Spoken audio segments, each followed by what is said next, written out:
everyone.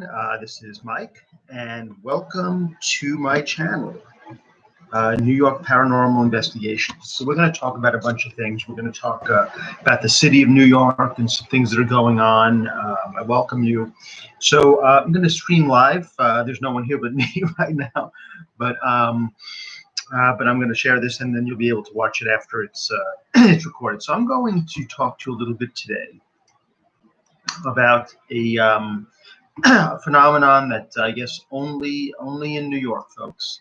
And this is apartments that are, and I got a little bit of an article. This was a New York Times article from a number of years ago, and I'm just going to read it to you.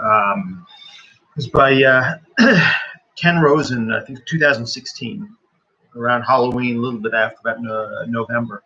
And this is called At Home with the Macabre. Home with the Macabre. And Ken writes, I'm not going to read everything, but he writes, on the way to show an apartment in Windsor Terrace, Brooklyn, a real estate agent turned to the prospective renters and said something unnecessary. Before we get here, I should tell you that the guy who lived here before committed suicide. Okay. Well, was that unnecessary? I don't know. I think most of us would want to know. We've seen all those horror movies, right, where somebody dies or someone was killed or someone committed suicide, murder and all that stuff. And so I don't know, maybe it isn't necessary. But let's see. So this couple kind of looked at each other, as you would imagine anyone would, kind of, eyes so open. And but and this was back in 2007. But because the price of the apartment was so good, right? It was a pre-war, it was a walk-up, but it was like $1,200 or something, and in a very good area. And the couple couldn't say no, so they got it. All right, so after they bought the apartment or signed the lease for the apartment, some of the neighbors introduced themselves, and it says here they made the couple feel welcome and talked about the former tenant who had killed himself in the apartment a few weeks before it came on the market. They did a good job of cleaning it up. One of the neighbors said, "I'll bet they did." So let's see. This couple had lived in the apartment for about 4 years. And it said that their situation wasn't unusual. I mean, people die, especially if they're older people and they maybe have a rent-controlled apartment. But what made it unusual was that the broker told them about it. Most times they don't say anything about it. And because of that, the husband of this couple decided to investigate. And, the truth is, it says, throughout the city and state, buildings are often more than a century old. In Victoria-era homes, especially, someone likely has died there. So that happens, right? In a lot of homes, people die. I mean, right? But what they found is that brokers are more likely to not hide this information because so many people want to move into the city that they're willing to, oh, someone died, doesn't matter. Do I get a good price? That seems to be the most important. And so finding a good deal is more important than the history, the morbid history of the apartment. And it also says people are less likely to be fazed by spooky things, thanks to an overall cultural shift towards death acceptance, as evidenced by the opening of museums dedicated to mortality, exhibits for morbid curiosity, and even the advent of living funerals.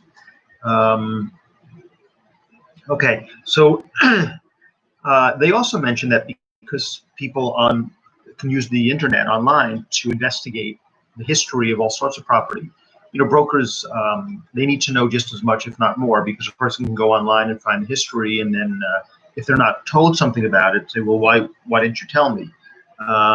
So people can check online, they can look at internet sources, public records, and historically, it says brokers call these homes stigmatized properties. That's, if someone had a death in their murder, something like that. But New York State disclosure of information is only required for material defects like leaky pipes, termite damage, lead paint, bed bug infestations. They do not have to reveal if the property was the site of a death, homicide, suicide, or any kind of crime. This is not so unusual because, again, until recently, till the 20th century, really, people didn't move out of their homes to die. They died in their homes. Even now we have hospice care. Even though more and more people go to the hospital, maybe they die in the hospital, people, throughout most of history, people died in their homes. So it says, today we're removed from death, but some people might be uncomfortable with moving into a home or apartment where someone died, especially if it was a violent death.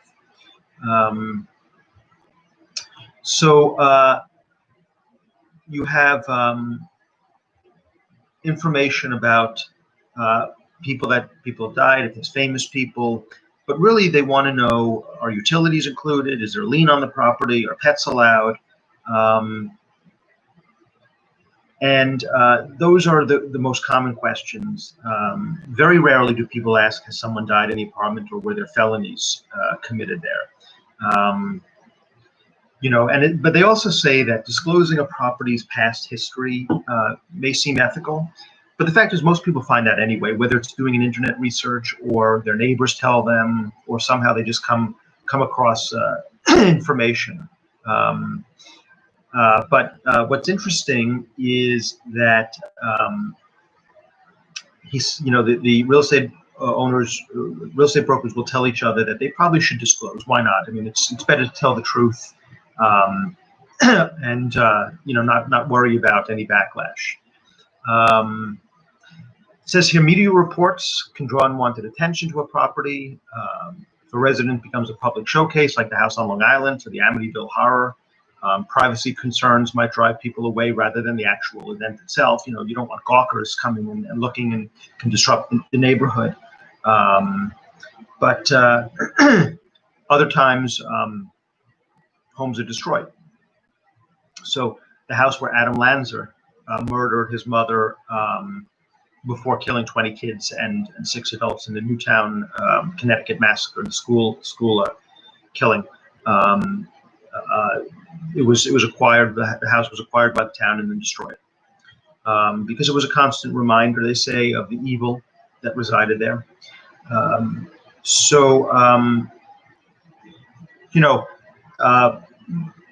Most renters and buyers won't think twice about getting a home that's haunted or that has a bad history because of the deal.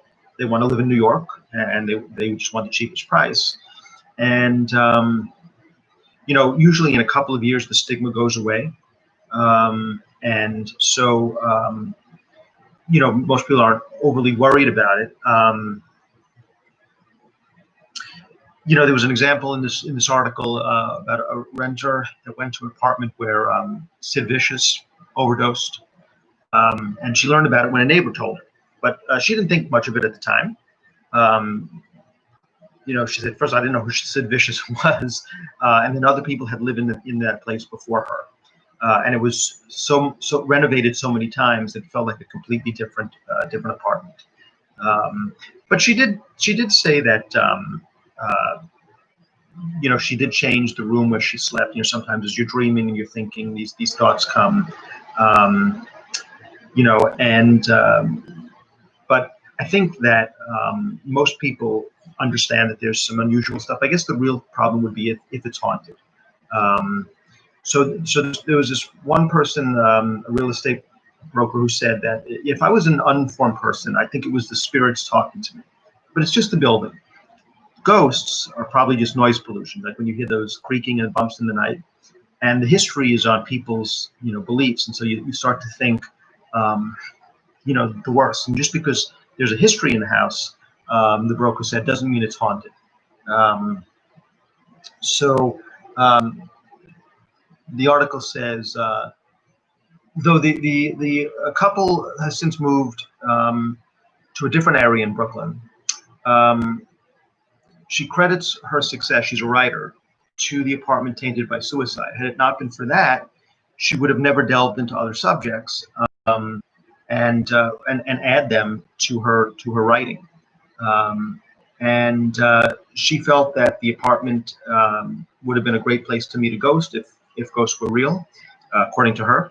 Um, she did relish the hunt for spirits, and when the cat started acting weird or when she was alone, she said, but nothing happened. There were no spirits. She said she never saw anything at all, and if there was a ghost, he was a friendly ghost. Um, so uh, that was the article. So this article is mostly about bad events that happen, but not necessarily hauntings or spirits. Now there might be, and of course that would be a different situation. Like if somebody died, that can make people uncomfortable, of course, and make people think twice because just the the bad memories. Someone dies, if someone killed, especially if it was violent and there's blood all over the place. Now, of course, it's completely cleaned and renovated, right? But some people just they don't feel comfortable with that, especially if they have kids. They want nothing to do with it. But if there is a haunting behind it, if there is some spirit or ghost that is really there, now not in your mind, you're like the mind plays tricks on you. So you can hear a terrible story and think, well, it must be haunted, and then you hear noises and you make it up in your own head. But there are some real hauntings that do happen, and those are the ones that we'll talk to. But I'm going to read you some more articles about all these interesting things that happen in New York, and some hauntings and some bad events that happened. And hopefully, you'll get to know a little bit more about your city and what's gone on here. I will speak to you guys next time. Thanks.